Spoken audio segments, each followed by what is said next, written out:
नमस्कार मंडळी, कसे आहात सगळे? हसताय ना? हसायलाच पाहिजे. आम्ही घेऊन आलोय तुमच्या आवडीत सूर्योदय टेक मराठी युट्यूब चॅनेल. चला तर मग व्हिडिओ खाली दिलेल्या सबस्क्राईब बटन वर क्लिक करा आणि घंटीला प्रेस करायला विसरू नका. तुकोबाराला त्रास होता याचा अर्थ तुकोबारांचे हाल पाहणारा सगळा समाज शंड होता. चूक समाजाची. मायबाप त्रास झाला, महत्व जगाला कळलं, हा भाग दुसरा असेल, पण डोळ्याने मात्र अत्याचार होताना पाहू नये मायबाप. आणि अत्याचार करणाऱ्यापेक्षाही तो अत्याचार सहन करणारा जास्त पापी असतो. जटायू महाराजांचं त्या ठिकाणी रामप्रभूच्या मंडीवरती असताना राम राम राम राम म्हणत प्रयाण झालं. काय भाग्य मायबाप एका गिधाडाचं. जी मांडी पुण्यश्लोक राजा दशरथांना सुद्धा प्राप्त झाली नाही, ती मांडी जटायू महाराजांना प्राप्त झाली. रामा, मला क्षमा कर रे, तुझ्या पत्नीला मी वाचू शकलो नाही, माझी शक्ती कमी पडली. हा, पण रावण तिला दक्षिण दिशेने घेऊन गेला आकाश मार्गाने. आणि आता प्रभू पुढे सीता मातेचा शोध घेतात ना. रामायणामध्ये अद्भुत चरित्र ज्या भक्ताचं वर्णन केलं गड्या, भागवतामध्ये जेवढं विदुरजींचं वर्णन करण्यात येतं ना, या रामकथेमध्ये तेवढंच भरभरून वर्णन एका भिल्ल समाजातल्या कन्येचं केलंय, की तिच्या तपश्चर्येसाठी आणि तिच्या भक्तीसाठी स्वयं परमात्मा तिच्या दारात दर्शन देण्यासाठी जातो. एक लक्षात घ्या मायबाप, आज सगळा वारकरी समाज, सगळा वारकरी संप्रदाय पांडुरंगाच्या भेटीसाठी पंढरपूरला जातो, ही साधन भक्ती. पण माझ्या पंढरीचा पांडुरंग दर्शन देण्यासाठी सावता महाराजांच्या मळ्यात जातो, ही मात्र सिद्ध भक्ती. सुदामजी परमात्म्याच्या दर्शनासाठी द्वारिकेला जातात, ही साधन भक्ती. पण स्वयं माझे रामचंद्र प्रभू शबरी मातेला दर्शन देण्यासाठी स्वयं तिच्या दारात जातात गड्या, ही सिद्ध भक्ती. तुम्हाला कदाचित साधू आणि संत शब्द सारखा वाटत असेल, पण दोघांमध्ये मात्र तफावत सांगितली. एकटा बसून भजनाचा आनंद घेतो त्याला साधू म्हणतात, पण सगळ्या भक्ती समाजाला एकत्रित करून पुढे भक्तीचा डंका पिटतो ना, त्याला संत म्हणतात. आनंद झाल्यावर जो मुकाम होतो ना, त्याला साधू म्हणतात, पण आनंद झाल्यावर जो पुढे बोलू लागतो ना, त्याला संत म्हणतात. काय शबरी मातेचं भाग्य असेल मायबाप. हा गुरुजींचा आशीर्वाद आहे. माझी जीवनात विनंती असेल, आज अगोदर जो काळ झाला, सकाळी चर्चा झाली, आदरणीय महाराजांनी सांगितलं की ताई 80च्या दशकामध्ये आम्ही आळंदीला होतो आणि आळंदीमध्ये अध्ययन केलेली सगळी मंडळी या ठिकाणी उपस्थित आहे. माझ्याही पेक्षा वयाने, ज्ञानाने, अधिकाराने साधन संपन्न असलेली सर्व कीर्तनकार, प्रवचनकार, कथाकार मंडळी या ठिकाणी उपस्थित आहे. तो काळ एक होता की महाराजांनी सांगितलं की 80च्या दशकामध्ये आतापर्यंत गुरुजींना मानाचं स्थान मिळायचं पहा. या ठिकाणी काही मंडळी असतील,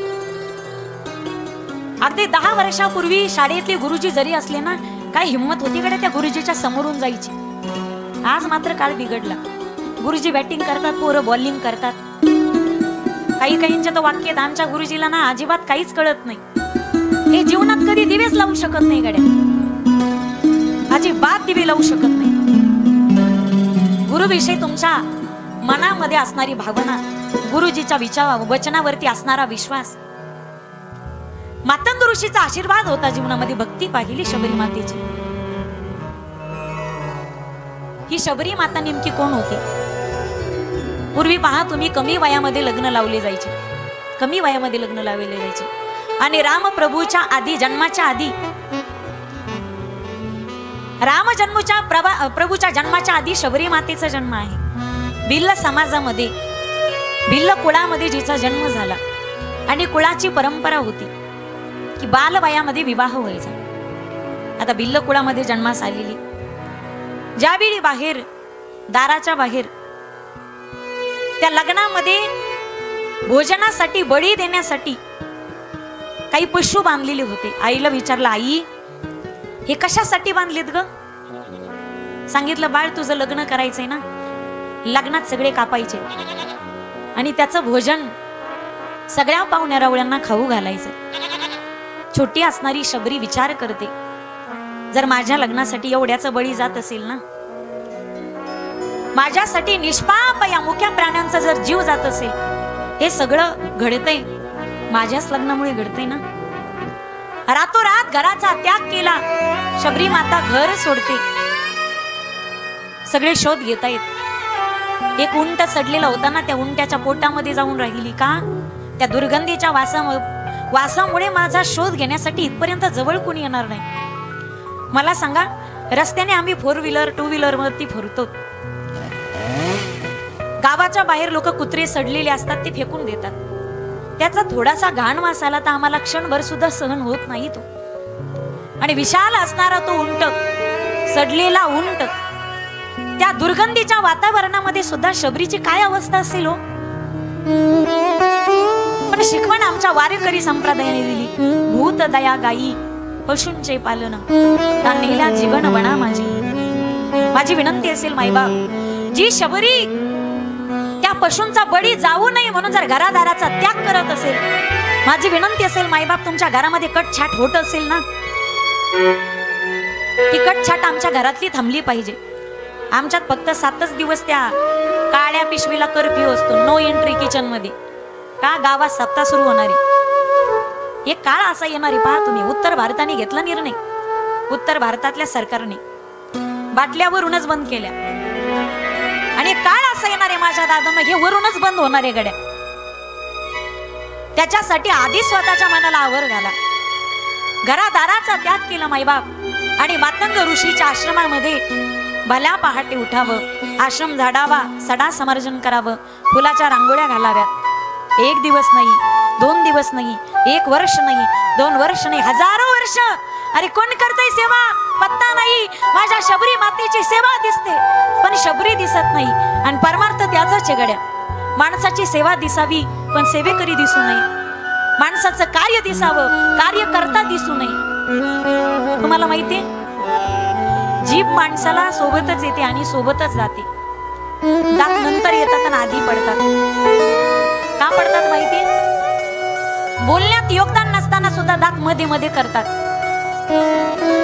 काहीच कार्य नसताना सुद्धा जे उगाच मध्ये मध्ये करतात ना. माझा बोलण्याचा भाव लक्षात घ्या मायबाप. मी पुन्हा पुन्हा सांगते तुम्हाला, मी काय बोलते याची मी जबाबदारी, तुम्ही काय ऐकतात याची मी जबाबदारी घेत नाही. माणसाचं कार्य दिसावं, कार्य करता दिसू नये. माणसाची सेवा दिसावी, सेवेकरी दिसू नये. मातंग ऋषीला वाटलं आता आपले विद्यार्थी सुधारलेत वाटतं, पहाटे लवकर उठतेत. विद्यार्थ्यांना ताळाला मेळ नाही, सेवा कोण करतय? पंपा सरोवरावरती जावं आणि त्या विद्यार्थ्यांनी शिष्यांनी स्नान करून यावं. पूजेसाठी फुलं गोळा केलेली असायची. कोण सेवा करतय? कोण सेवा करतय? कोण सेवा करतय? सेवा कोण करतय हे माहिती नाही, पण सगळे उठायच्या आत मात्र आश्रमना झाडलेला असायचा. एक दिवस मातंग ऋषींनी शोध घेतला आणि भल्या पहाटे ब्रह्म मुहूर्तावरती उठून भिल्ल समाजातली माझी शबरी आश्रम झाडत होती. अंधार होता ना, पहाटेचा अंधार. ऋषींनी विचारलं, अरे कोण आहे ते? माझी शबरी माता घाबरली. आजपर्यंत मी सेवा केली, पण आता माझी चोरी पकडली गेली. चोरून सेवा करत होती ना, कारण दलित कुळामध्ये जन्मास आली, दलित घराण्यामध्ये जन्मास आली. स्पर्श सुद्धा लोक नकोसा करतात. आजपर्यंत मी सेवा करत होते, पण आता माझी चुकी पकडली गेली. शबरी माता घाबरली गेली. सांगितलं, घाबरू नकोस. कोण आहेस तू? मी शबरी, शबर राजेची कन्या. एका भिल्ल कुळामध्ये माझा जन्म झाला. महाराज क्षमा करा मला. शबरीची सेवा पाहिली आणि मातंग ऋषीच्या डोळ्यात अश्रू आले. शबरी, एवढी जर निस्वार्थ सेवा असेल तुझी, एवढी जर गोडी भक्ती असेल ना तुझी शबरी, आशीर्वाद आहे गड्या माझा. मला तो परमात्मा भेटेल का नाही मला सांगता येत नाही, पण एक दिवस जगाचा मालक तुझ्या दारात येऊन तुझा उद्धार केल्याशिवाय राहणार नाही. दिवस जगाचा मालक तुझ्या दारात येऊन तुझा उद्धार केल्याशिवाय राहणार नाही. आणि त्याच आश्रमामध्ये माझी शबरी माता एक पर्णकुटी तयार करून त्या पर्णकुटीमध्ये भगवत भजन करू लागली. रोज परमात्म्याची वाट पाहावी, गुरुच्या वचनावर विश्वास होता गड्या. गुरुच्या वचनावरती माणसाची श्रद्धा किती दृढ पाहिजे माझ्या दादांनो. मी आता उल्लेख केला ना की याच विदर्भामध्ये एक संत होऊन गेलेत, वारकरी संप्रदायातलं एक थोर संत होऊन गेले, गुलाबरावजी महाराज मादानकर. आदरणीय महाराजांचा वास्तव्य एका गावातून दुसऱ्या गावामध्ये जात असताना एका गावामध्ये महाराजांचा मुक्काम होता. मी गुरुच्या वचनावरची श्रद्धा सांगते हा तुम्हाला. मी रामायणाच्या बाहेर जाणार नाही याची मी पूर्ण खात्री देते. फक्त तुम्ही माझ्या उदाहरण कोणत्या दृष्टिकोनातून ऐकतात ना, थोडे लक्षपूर्वक ऐका. त्या गावामध्ये एक हिराबाई नावाची वेश्या राहत होती. आयुष्यभर केलेल्या कर्माचा कंटाळा आला तिला. उतार वयाला प्राप्त झाली. आयुष्यभर आपल्या हातून पाप घडलं गड्या. या देहाचा तिरस्कार करू लागली ती. धिक्कार या देहाचा. आयुष्यभर मी पाप केलं. पण आता उतार वयाला प्राप्त झाली ना, गावामध्ये थोर संत आलेत. निदान मरताना तरी काहीतरी साधूच्या चरणाचा स्पर्श मस्तकाला व्हावा असं वाटलं तिला. पण लोक आपली सावली पडू देत नाहीत, आपल्याला गावामध्ये शिरू देत नाहीत. वेश्या होती ना ती. काही लोकांना बोलवलं आणि निरोप पाठवला आदरणीय महाराजांना. महाराज, तुमच्या दर्शनाची आस आहे हो, मला दर्शन मिळेल का? ज्यावेळी लोकांनी निरोप पाठवला माईबाप, साधूचं अंतकरण ना, साधू त्याला म्हणतात गड्या. जगाने ज्याला दूर लोटलंय त्यालाही जो आपलंस करतो ना, जे कारंजले गांजले त्यासी म्हणे जो आपुले, तोची साधू ओळखावा, देव तेथेची जाणावा. वैष्णव जन तो तेने कहिए जे.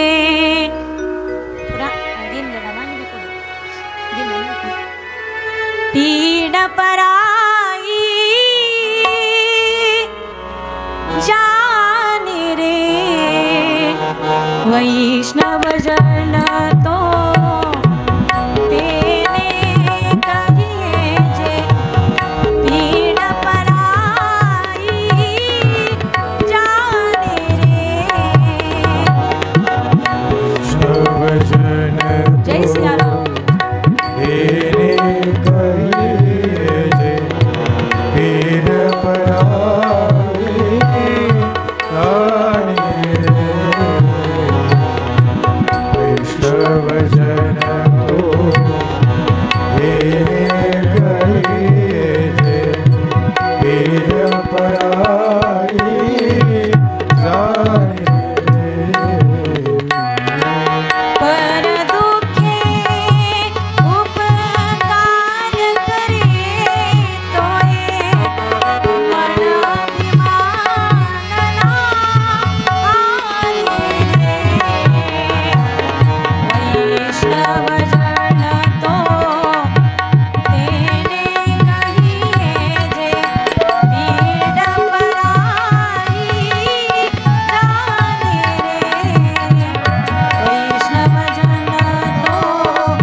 वैष्णव तो जया, अवघी देवावरी माया. साधूच अंतकरण त्याला म्हटले. आदरणीय महाराजांनी सांगितलं, का असू शकत नाही, ती माझं का दर्शन घेऊ शकत नाही. हिराबाईने महाराजांच्या चरणावरती साष्टांग प्रणिपात केला आणि हिराबाईने स्वतःचं पाप प्रगट केलं. महाराज, आयुष्यभर खूप कुकर्म केलं, धिक्कार आला, तिटकार आला या देहाचा. आता मला उद्धाराचा काहीतरी मार्ग सांगा. गुरुवरची श्रद्धा किती असावी. महाराजांनी सांगितलं, बाई तू दररोज ज्ञानेश्वरी घ्या आणि ज्ञानेश्वरीचं पारायण कर. महाराज, मला अक्षर ओळख नाही ना हो, मला वाचता येत नाही. महाराज म्हणतात, मग एक काम कर, दररोज ज्ञानेश्वरी समोर ठेवत जा. प्रत्येक ओवीवरती बोट ठेवावं आणि ज्ञानेश्वर माऊली, ज्ञानेश्वर माऊली असं भजन करत जा. ऐकलं सद्गुरूंचं वाक्य. घरी गेली आणि तिचा दिनक्रम ठरलेला मायबाप. ज्ञानेश्वरी काढावी, ज्ञानेश्वर माऊली, ज्ञानेश्वर माऊली असं भजन तिने करत राहावं. अंतकाल तिचा समीप आला ना, साधना जीवनामध्ये वाढली गड्या. अंतकाळ समीप आला, तिला कळालं माझ्या शेवटच्या घटका जवळ आल्या. शेजाऱ्यांना बोलवलं, शेजाऱ्यांना सांगितलं माझा अंतकाळ समीप आलाय. तुळशीचं पान तोडा, तुळशीचं पान पाण्यात टाका, ती तीर्थ माझ्या मुखात द्या, ज्ञानेश्वरी माझ्या छातीवरती ठेवा आणि माझ्या महाराजांना जाऊन सांगा की महाराज तुमची हिरा ज्ञानेश्वर माऊली म्हणत गेली. ज्याही वेळी हे वाक्य महाराजांनी ऐकले ना, त्यावेळी सद्गुरु महाराजांच्या मुखातले वाक्य, माझी हिरा माऊलींच्या मांडीवर जाऊन बसली. अरे आयुष्यभर जिने कुकर्म केलं, पण सद्गुरूच्या वचनावरती किती विश्वास होता. साक्षात सद्गुरूच्या मुखातले वाक्य, माझी हिरा माऊलीच्या मांडीवरती जाऊन बसली. आज शबरी मातेचा सद्गुरूंच्या वचनावरती किती विश्वास आहे. माईबाप, माणसाचा उद्धार होणार का नाही हे त्याच्या विश्वासावरती. भांडवल गाठी तरी विश्वास, त्या विश्वासावरती त्याच्या उद्धाराची बैठक विराजमान असते. आज माझ्या शबरी मातेचा सद्गुरूंच्या वचनावरती किती विश्वास होता. भीलनी परम तपस्विनी शबरी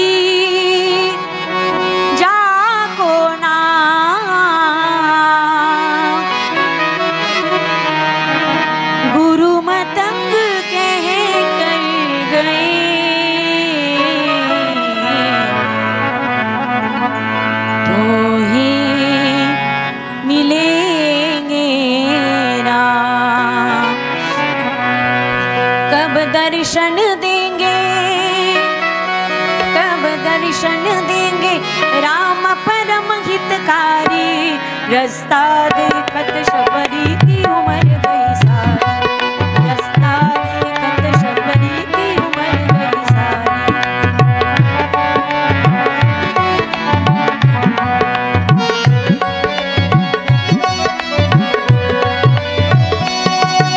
माझ्या राम प्रभूची वाट पाहत असताना शबरी मातेने परमात्म्याचं नामस्मरण तर होतच मुखामध्ये, पण दररोज रस्ता झाडावा, सडा समर्जन करावं, फुलांच्या रांगोळी फुलाच्या पायघड्या घालाव्यात. कधी माझे राम येतील ना सांगता येत नाही. गुरुजींनी सांगितलं फक्त येणारे वनात जावं, फळ तोडून आणावेत. श्री राम चरण मी प्राण बसे शबरी के, प्रभु दर्शन दे तो भाग खुले भीलनी के. रघुनाथ प्राण निधि पर जीवन बलिहारी, रास्ता देखत शबरी की उम्र गई सारी, रास्ता देखत शबरी की उम्र गई सारी.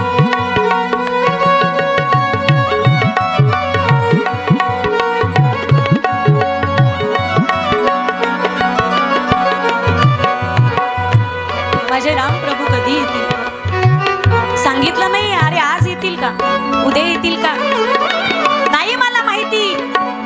जब तक है जिंदगी फुर्सत न मिलेगी काम से, अरे कुछ तो समय ऐसा निकालो कि प्रेम करो मेरे राम से. सांगता येत नाही माझे प्रभू कधी येतील.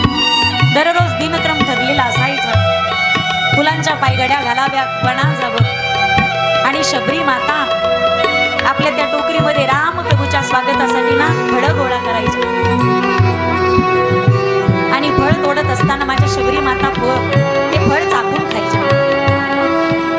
आजही आपल्या वारकरी संप्रदायामध्ये असं म्हणण्याचा प्रघात आहे. रामकथा ज्यावेळी चालू असते, रामप्रभूने शबरी मातेची उष्टी बोरं खाल्ली. खरंच खाल्ली असतील का हो? काय वाटतं तुम्हाला? काही जण मान हलवतील. अवसंत प्रमाण देतात आम्हाला, ग्रंथ प्रमाण आहे. रामप्रभूंनी उष्टी बोरं खाल्ली असतील आणि शास्त्र तर सांगते की माणसाने उष्ट खाऊ नये, उष्ट खाणं तर पाप आहे. मग तरी सुद्धा वारकरी संप्रदायात सांगतात की उच्चिष्टाचा भाग शेष उरला तो सेव. उष्ट खाणं पाप आहे, माणसाने उष्ट खाऊ नये. तुम्ही ऐकताय ना महिला मंडळ? पती ज्या ताटात जेवला त्या ताटामध्ये जेवायचं नसतं पत्नीने. तरी सुद्धा पती ज्या ताटात जेवतो ना त्याच ताटामध्ये पत्नी जेवण्याचा प्रघात आहे आपल्याकडे. आहे नाही, मी बऱ्याच दिवस जेवत होते जोपर्यंत मला माहिती नव्हतं. पतीच्या ताटात सुद्धा जेवायचं नसतं, कारण उष्ट खाऊ नये. शास्त्र सांगते की उष्ट खाणं पाप आहे.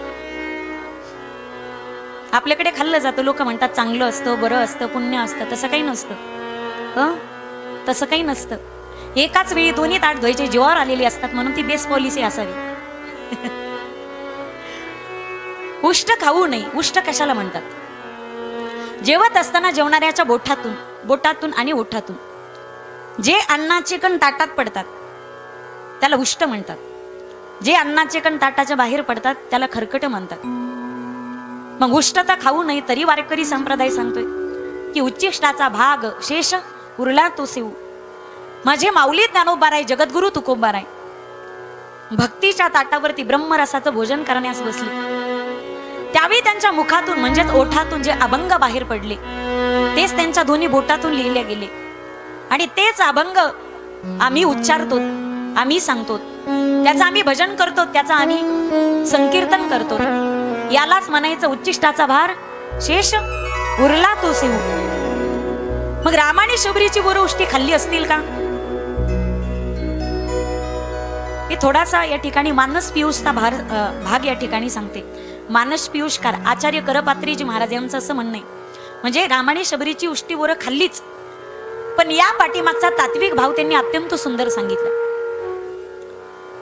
परंपरेने या गोष्टीचा अर्थ लावायचा म्हणजे नेमकं काय? साध्वी शबरी माता रामप्रभूची वाट पाहत असताना वनात जायच्या आणि त्या फळ तोडायच्या आणि आपल्या टोकरीमध्ये डारलीमध्ये टाकायच्या. ज्यावेळी त्या बोर तोडायच्या ना त्यावेळी बोर तोडायच्या त्या गोड लागला अर्ध खायच्या, अर्ध त्या डारलीमध्ये टाकायच्या, असं काही नाही. गोड लागलं तर पूर्ण खायच्या आणि ते आंबट लागलं तर फेकून द्यायच्या. गोड लागलं तर पूर्ण खायच्या आणि त्याची जी आठवळी असायची ना बी ती आपल्या टोकरीमध्ये टाकायच्या. गोड बोर लागलं की पूर्ण खावं, टोकरीमध्ये ती बी टाकावी. गोड लागलं की पूर्ण बोर खायचं, त्याची आठवळी आपल्या टोकरीमध्ये टाकायची. पावसाळ्याचे दिवस यायचे, धो पाऊस पडायचा आणि त्या पावसाळ्याच्या दिवसामध्ये शबरी माता आपल्या कुटियाच्या बाहेर छोटे छोटे खड्डे करायचे आणि त्या खड्ड्यांमध्ये ते बीज रोवायच्या. कालांतराने त्या बियापासून आठवडीपासून त्याचं रोप व्हायचं, त्याचं झुडूप व्हायचं, त्याचं मोठं असं झाड व्हायचं आणि त्या झाडाला फळं आली. शबरी मातेच्या दाराच्या समोर जी झाडं लावली बोरीची, त्या झाडाला जी फळं आली ती फळं शबरी मातेने माझ्या रामप्रभूंना खाऊ घातली. पण रामप्रभूंनी जी बोरं खाल्ली ना त्या बोराचा जन्म शबरी मातेच्या उष्ट्या आठवडीतून झाला होता, असा परंपरेने अर्थ लावला जातो. आज हजारो वर्ष वाट पाहिली शबरी माता. जब मेरे राम जी का हवन होगा, शबरी के कुटियों का पावन होगा. जय सीताराम. मेरे राम जी का हवन होगा, शबरी के कुटियों का पावन होगा. मेरे राम जी का हवन होगा, शबरी के कुटिया का पावन होगा. जय हो, जय सीताराम.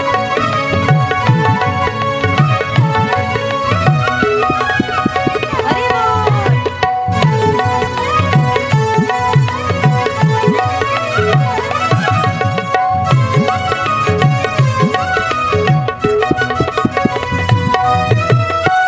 आएगी जब रघुराई तो आसन पे बिठाऊंगी, मीठे मीठे बेर अपने हाथों से खिलाऊंगी. आएंगे जब रघुराई तब आसन पर बिठाऊंगी, मीठे मीठे बेर अपने हाथों से खिलाऊंगी. आएगी जब रघुराई तो आसन पे बिठाऊंगी, मीठे मीठे मीठे मीठे मीठे बेर अपने हाथों से खिलाऊंगी.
जी मेरे आएंगे राम जी हो, आएंगे राम जी मेरे आएंगे राम जी हो, मेरा धन्य जीवन होगा आएंगे राम जी, शबरी सवार रास्ता आएंगे राम जी हो, शबरी सवार रास्ता आएंगे राम जी हो, शबरी सवार रास्ता आएंगे राम जी हो, शबरी सवार रास्ता आएंगे राम जी राम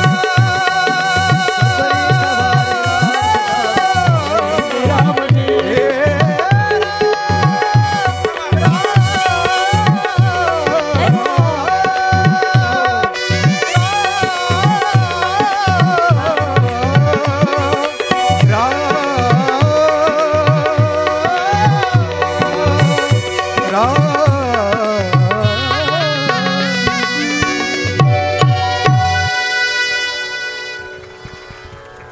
माझे रामप्रभू येतील, आज येतील. दुसऱ्या दिवशी सकाळ उजाडायची, आज येतील. मी असं करेल, मग तसं करेल, मी अशा प्रकारे पूजा अर्चा करेल, तशा प्रकारे स्वागत करेल. पण ज्यावेळी माझे रामप्रभू लखनजीला घेऊन दारात उभे राहतात ना, त्यावेळी मात्र माझी शबरी माता देह भान विसरते गड्या. वाटलं होतं प्रभूचे चरण रज, मी प्रभूचे चरणावरती जलाचा अभिषेक करेल गड्या. पण आज मात्र माझ्या शबरीने आपल्या करपात्रामध्ये रामप्रभूचे चरण कमल घेतले, करकमलांमध्ये चरण कमल घेतले आणि नेत्र कमलातल्या नेत्रांशूंनी त्या चरणावरती अभिषेक केला. चरण धुतले, बसण्यासाठी आसन दिलं. प्रभू, तुम्हाला खाण्यासाठी ना मी उत्तम प्रकारचे फळ आणले तो प्रभू. अत्यंत मधुर असलेले गोड हे बोला आहेत प्रभू, आणि गोड आहेत. माझ्या शुद्ध दातांनी मी कुरतडून पाहिले, रामप्रभूने पाहिलं. अत्यंत वात्सल्य भाव होता माझ्या प्रभूच्या चेहऱ्यावरती. परमात्मा भाव पाहतो गड्या. पण मात्र लखनजीने ज्यावेळी पाहिलं ना, शबरीचे दात पिवळे दमक दिसले होते.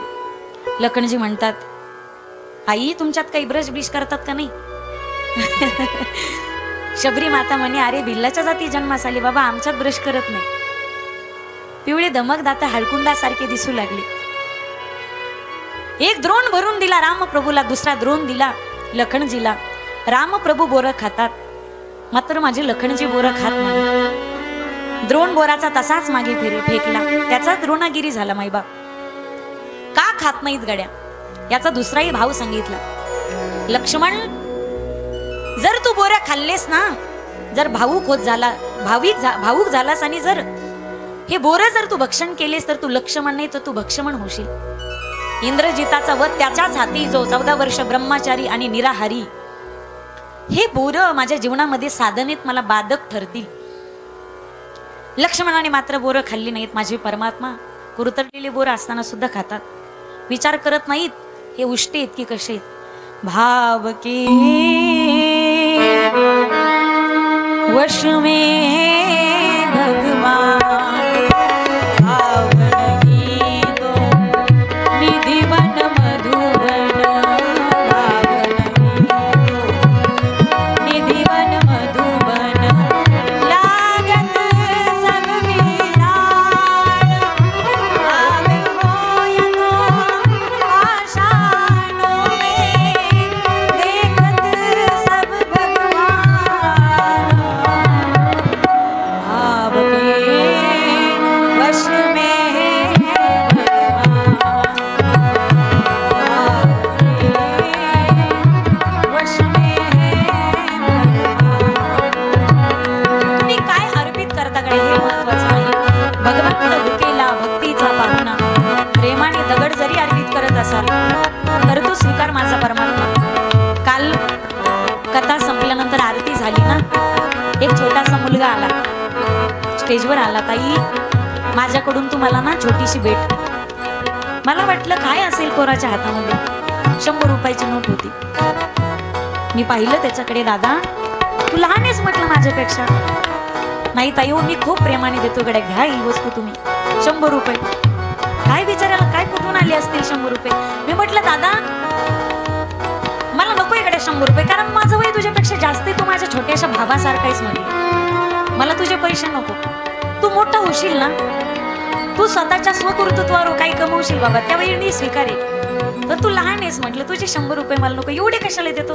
10 रुपये ठीक होते, द्यायची जरी इच्छाच झाली तर. पण त्याच्या चेहऱ्यावरती मला भाव दिसत नाही. हो ताई, घ्या हो घ्या, काय करायचं तुम्हाला घ्या. मी म्हणलं नको बाबा, हे मी स्वीकारते आणि माझ्याकडून तुला पुन्हा तुझी एक मोठी बहीण म्हणून मीच दिलेत असं समज आणि तू वापस घे. पण नंतर त्या पोराने माझ्या अंगावर फेकले आणि तो निघून गेला मायबा. मी सामान्य व्यक्ती इकडे, तो बालक एक सामान्य होता. 100 रुपये त्याच्या मनाने खूप मोठी गोष्ट आहे, कारण कमवता नाही ना तो.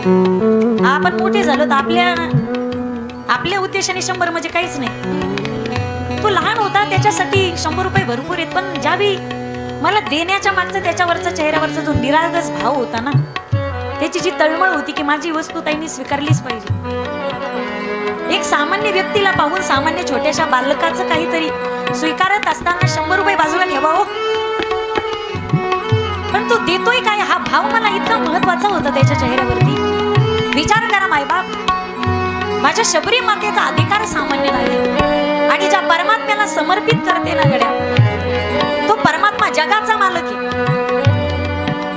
जगावर ज्याची सगळी सत्ता आहे, त्याने त्या परमात्म्याला माझी शबरी माता उष्टी बोरं तर देते. काही प्रेमाने माझा परमात्मा भक्षण करतोय. परमात्मा फक्त भाव पाहतो, तुमचा भावाचं सेवन करतो. हा शबरीची पात्रता, शबरीकडे पात्र नाही परमात्म्याची पूजा करण्यासाठी, पण माझ्या शबरीची पात्रता मायबाप, काही पात्रता आहे शबरीची.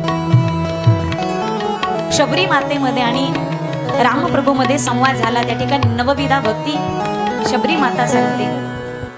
प्रथम भक्ती करू संतन संगा, दुसरी रती मम कथा प्रसंगा. जे आपण नवदा भक्ती पाहतो ना रामायणामध्ये भागवतामध्ये, नवदा भक्तीचं वर्णन करत असताना श्रवणम, कीर्तनम, विष्णू स्मरणम, पादसेवनम, वंदनम, अर्चनम, दास्यम, सख्यम, आत्मनिवेदनम, या नवदा भक्तीपैकी पहिली भक्ती जी सांगितली, ती नवदा भक्तीपैकी पहिली भक्ती श्रवण भक्ती. पण ज्यावेळी माझ्या शबरी मातेने नवदा भक्ती सांगितली ना, त्यावेळी प्रथम स्थान हे सतसंगाला दिले. प्रथम भक्ती करू संतन संगा आणि दुसरी रती मम कथा प्रसंगा, म्हणजे श्रवण भक्तीला दुय्यम स्थान दिलं, पण सतसंगाला शबरी मातेने प्रथम स्थान दिलं. नवदा प्रकारची भक्ती सांगितली. बार बार बार प्रभुपद सिरुनाई,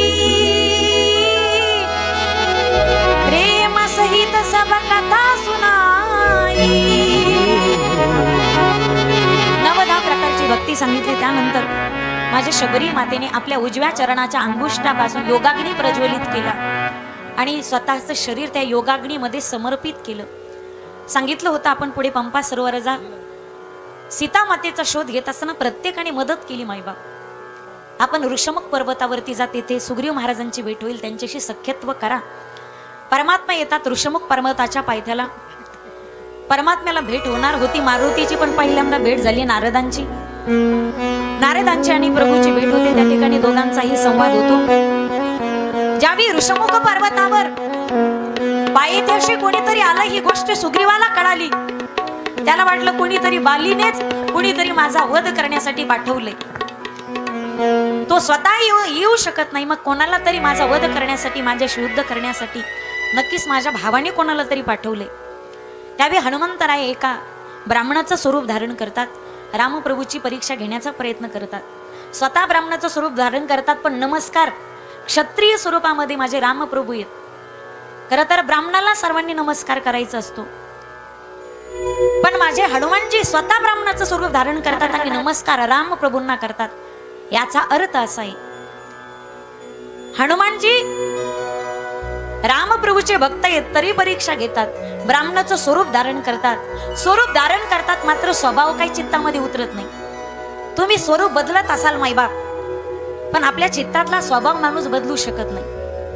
हनुमंतलाला बटू स्वरूप त्या ठिकाणी धारण करतात. अति समेत कहू सुनु हनुमाना, पुरुष जुगल बल रूप निधाना, हरि बटू रूप देश तै जाई, सुरारी जित सहित बुझाई. जय सिया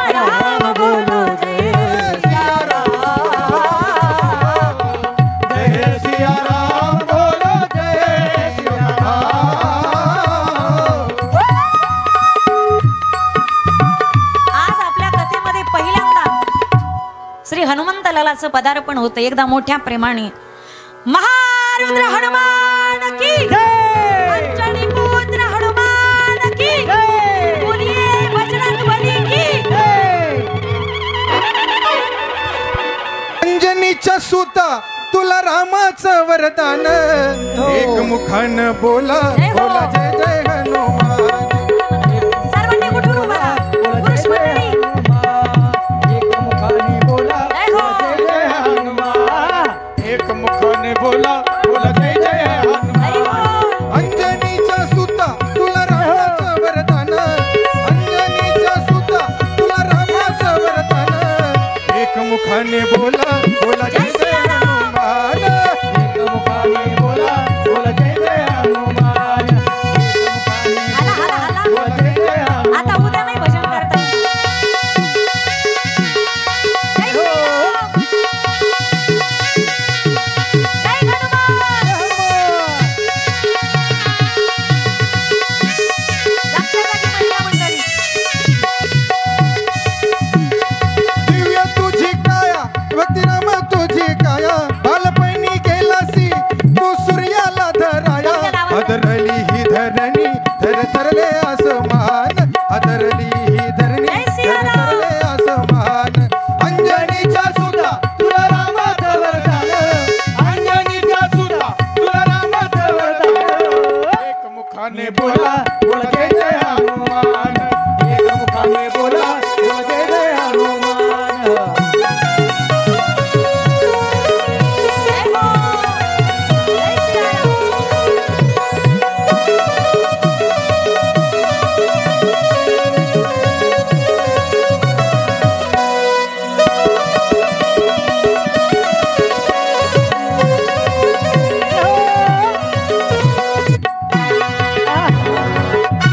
जय हो. जय श्रीराम.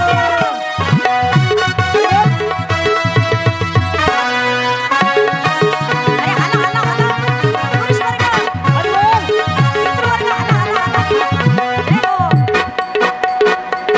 आले किती गेले किती संपले भरारा, तुझ्या परी नावाचा रे अजून दरारा, तुझ्या परी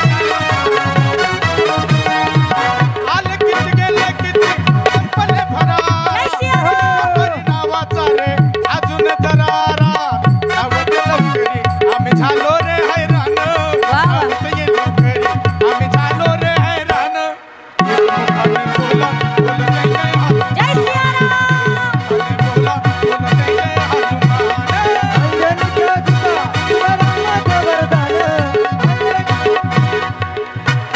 जो व्यक्ती हलणार नाही त्याला त्याच्या बायकोची शपथ. एकदा हात वरती घ्या. आता पुन्हा नाही, हे एवढंच भजन आहे. पुढे कथा सांगायची, रामराज्याभिषेक करायचा. महाराजांच्या बायकोची तुम्ही हात वरी घ्या. तुम्ही टाळी वाजवून तुम्ही नृत्य करा. एकदा इकडे टाळी, एकदा इकडे टाळी. जी बाई हलणार नाही डुलणार नाही तिला तिच्या नवरीची शपथ. इकडे बायकोची शपथ. नवरी तपासा बरं का, नाही हल्ले ना घरी गेल्यावर हाजरीच घ्यायची त्यांची. आणि इकडे पहा, तुमचा जीव असला तर हलत्याने या. एकदा इकडे टाळी, एकदा इकडे टाळी.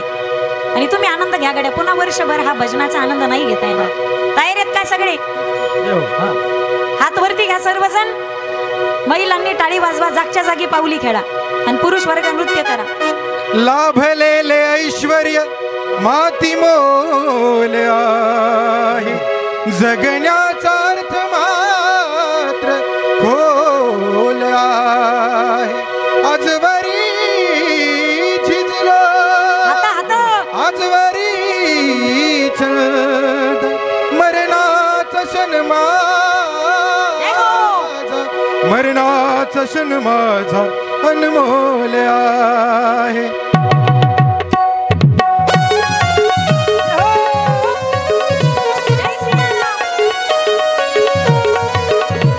आला जन्मी योग यावा, हो हो हो, आला जन्मी योग यावा, एक शब्द खरा व्हावा. आला जन्मी योग यावा, एक शब्द खरा व्हावा. माझं मरण येण्या